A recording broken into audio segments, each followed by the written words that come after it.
Hi guys. तो electrical engineering की class में आज हम पढ़ने वाले हैं ट्रांसफार्मर की वर्किंग, जो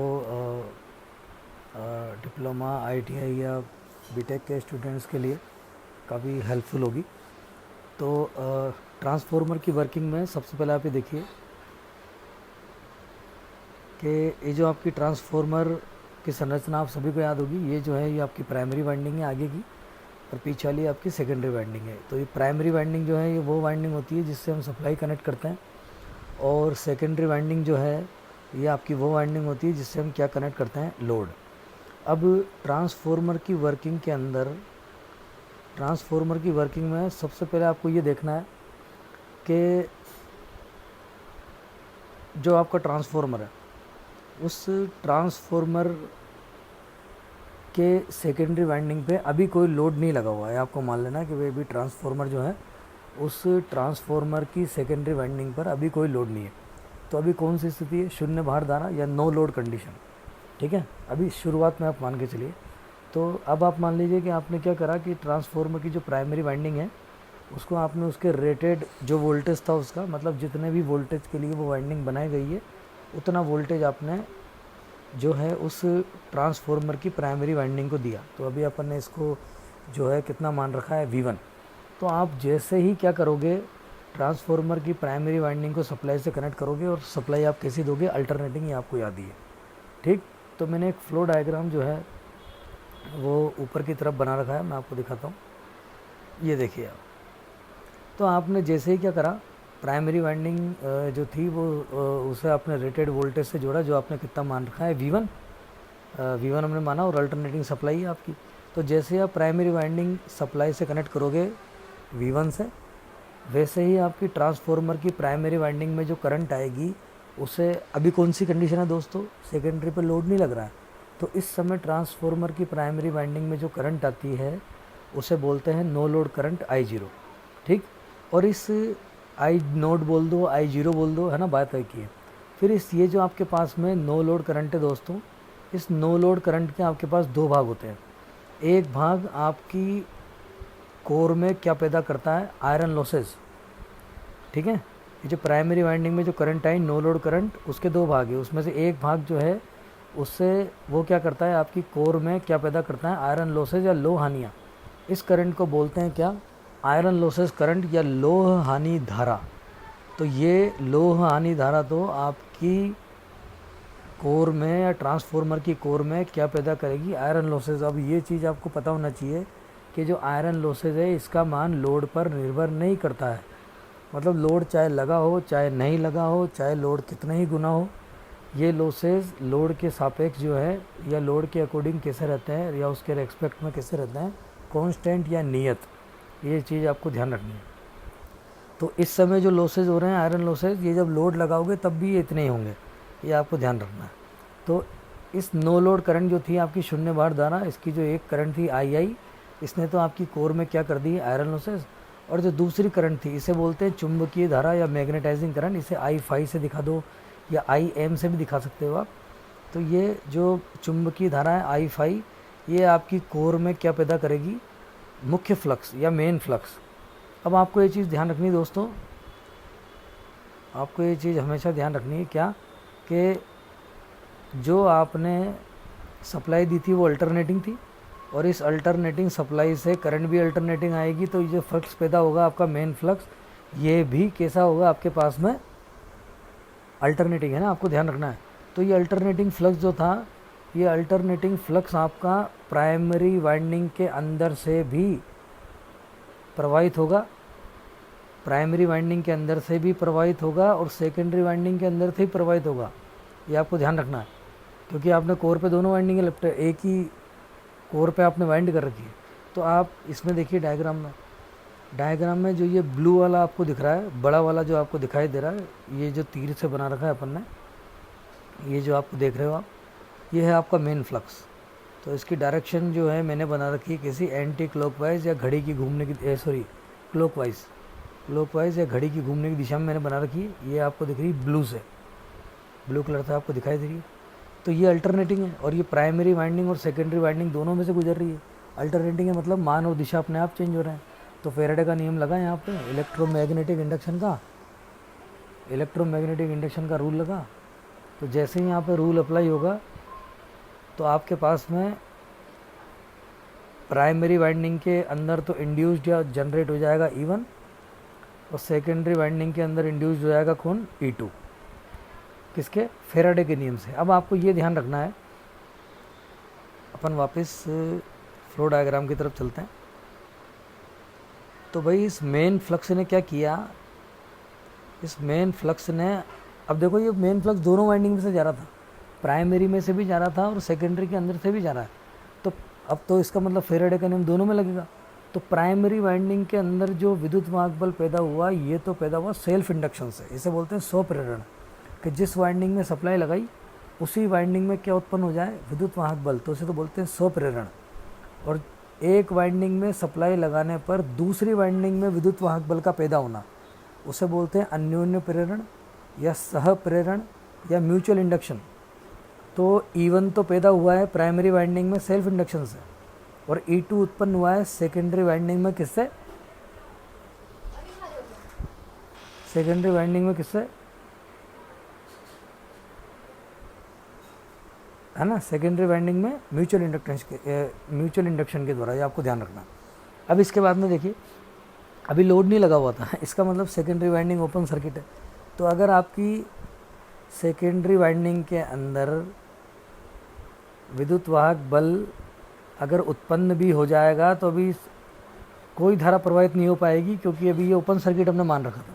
लेकिन अब मान लीजिए कि आपने यहाँ पे क्या लगा दिया, लोड लगा दिया, है ना।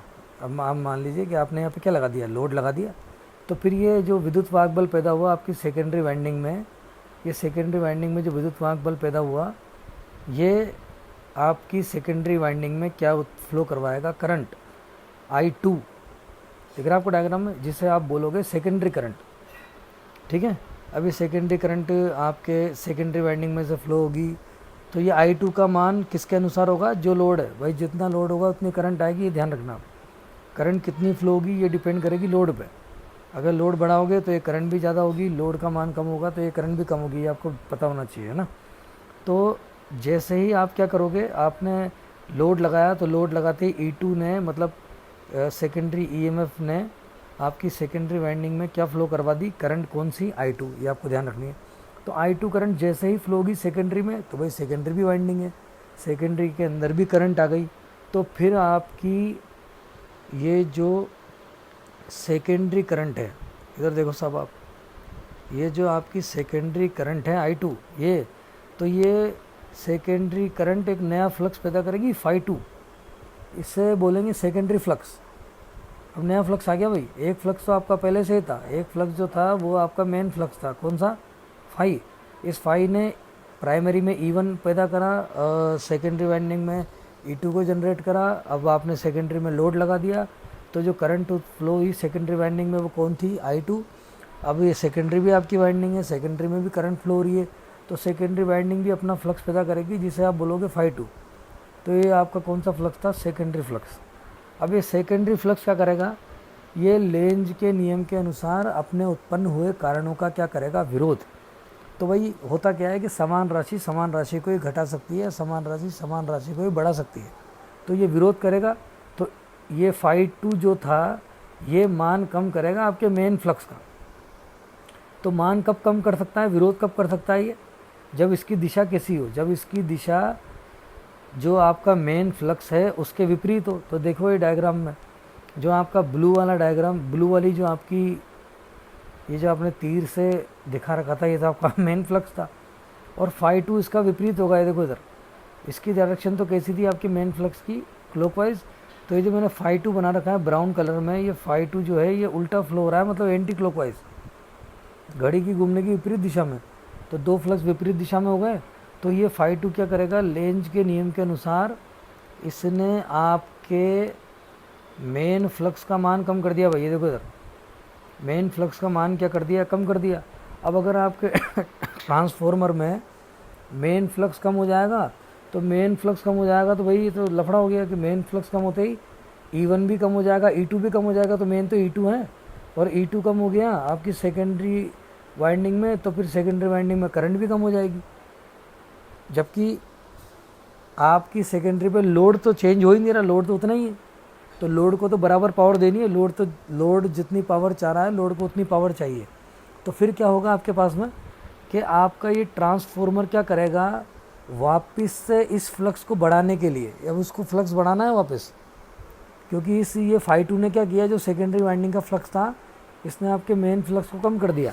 तो मेन फ्लक्स कम होते ही फिर तो E2 कम हो जाएगा, I2 कम हो जाएगी, सेकेंडरी की पावर कम हो जाएगी जो आपको लोड को देनी है। तो लोड थोड़ी चेंज हुआ है, तो आपका ट्रांसफॉर्मर क्या करेगा, अब उसे वापस से इस मेन फ्लक्स को बढ़ाना, ये आपको दिखाई दे रहा है। तो इस मेन फ्लक्स को बढ़ाने के लिए आपका ट्रांसफॉर्मर क्या करेगा, सप्लाई से एक्स्ट्रा करंट लेगा। ये देखो सब इधर, सप्लाई से क्या करेगा भाई, एक्स्ट्रा करंट लेगा, इसे बोलोगे I2 डैश। ये सप्लाई में आ रही है भाई, मैं इधर दिखाता हूँ आपको। सप्लाई के अंदर आपके पास में पहले से ही एक करंट तो आ ही रही थी। ये देखिए इधर सप्लाई में पहले, सबसे पहले आपने जो एक करंट आई थी वो नो लोड करंट थी, जब लोड नहीं लग रहा था। अब क्या हुआ, जैसे ही आपके पास में secondary current I, secondary current ने क्या किया, आपके मेन फ्लक्स का मान कम कर दिया। मेन फ्लक्स, अब क्योंकि उसने फ़ाई 2 पैदा किया, वो फ़ाई 2 ने आपका मेन फ्लक्स कम कर दिया। तो अब आपका ट्रांसफॉर्मर दोबारा से आपका मेन फ्लक्स बढ़ाने के लिए एक्स्ट्रा करंट ले रहा है सप्लाई से। इसे बोलते हैं भाई I2 डैश। क्या नाम डाला, नई करंट आई है, इसे बोलेंगे I2 डैश। ये आपको ध्यान रखनी है। एक करंट पहले से आ रही थी नो लोड करंट, अब सप्लाई से एक करंट और खींचेगा ट्रांसफॉर्मर, इसे बोलेंगे I2 डैश। ये नई करंट आई। अब ये I2 डैश क्या करेगी, अब नई करंट आ गई आपके ट्रांसफॉर्मर की प्राइमरी वाइंडिंग में, नई करंट आई, तो ये I2 डैश भी अब नया वाला फ्लक्स पैदा करेगी। तीसरा फ्लक्स आया भाई, ध्यान रखना, तीसरा फ्लक्स, थर्ड फ्लक्स। दो फ्लक्स पहले से आ चुके थे, पहला था मेन फ्लक्स, दूसरा था आपका ये सेकेंडरी फ्लक्स फ़ाई 2, इसने आपका मेन फ्लक्स कम कर दिया था। इसी को बढ़ाने के लिए ट्रांसफॉर्मर ने फिर ये नई करंट ली, एक्स्ट्रा करंट, जिसे दिखाते हैं I2 डैश से, ठीक है। और फिर इस I2 डैश ने नया फ्लक्स पैदा किया जिसे बोलेंगे फ़ाई 2 डैश। अब ये फ़ाई 2 डैश क्यों आया भाई, ये फ़ाई 2 डैश क्यों पैदा हुआ, अब जो फ़ाई 2 डैश पैदा हुआ ये भी विरोध करेगा, किसके नियम के अनुसार, लेंज के नियम के अनुसार। तो ये फ़ाई 2 डैश किस राशि का विरोध करेगा, जिसकी वजह से ये आया। तो ये क्यों आया भाई, क्योंकि ये जो आपकी सेकेंडरी वाइंडिंग में फ़ाई 2 पैदा हुआ था, इसने आपके मेन फ्लक्स का मान कम कर दिया था। मेन फ्लक्स का मान कम हुआ, इसलिए ट्रांसफॉर्मर ने नई करंट ली I2 डैश सप्लाई से, तो फिर ये नया फ्लक्स आया फ़ाई 2 डैश। तो ये फ़ाई 2 डैश लेंज के नियम के अनुसार जो सेकेंडरी फ्लक्स था फ़ाई 2, इसका क्या करेगा, विरोध करेगा। तो यहाँ देखो आप डायग्राम के अंदर, तो जैसे ही ये विरोध करेगा ना गाइस, तो देखो यहाँ आप ट्रांसफॉर्मर में ये ब्लू तो था आपका मेन फ्लक्स, इसकी डायरेक्शन क्या थी, क्लॉकवाइज। ये जो आपका ब्राउन वाला था, ये कौन सा फ्लक्स था, फ़ाई 2 डैश, इसकी डायरेक्शन क्या थी, एंटी क्लॉकवाइज। तो दोनों की दिशा विपरीत थी, तो उसने मान कम कर दिया था।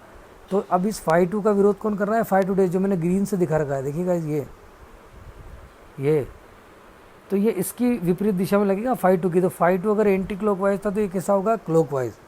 तो ये क्या करेंगे, ये फ़ाई 2 डैश जो था ये आपके फ़ाई 2 को कैंसिल कर देगा, और जो फ़ाई का मान जो कम हो गया था ये वापस से क्या होगा, बढ़ जाएगा दोस्तों। ये वापस से देखो आप इस डायग्राम में, देखो आपको साफ साफ दिख रहा होगा,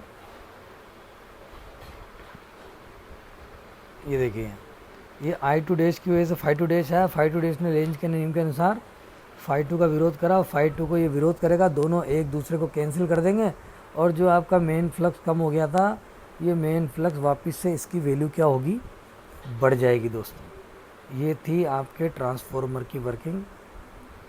धन्यवाद दोस्तों। अगर तो ये आपको अगर डायग्राम चाहिए तो आप मेरे को व्हाट्सअप कर सकते हैं, नंबर 9602277166। ये आपको पूरा इसका चार्ट मिल जाएगा, जिसकी सहायता से आप इसे दोबारा से देख सकते हैं। धन्यवाद दोस्तों।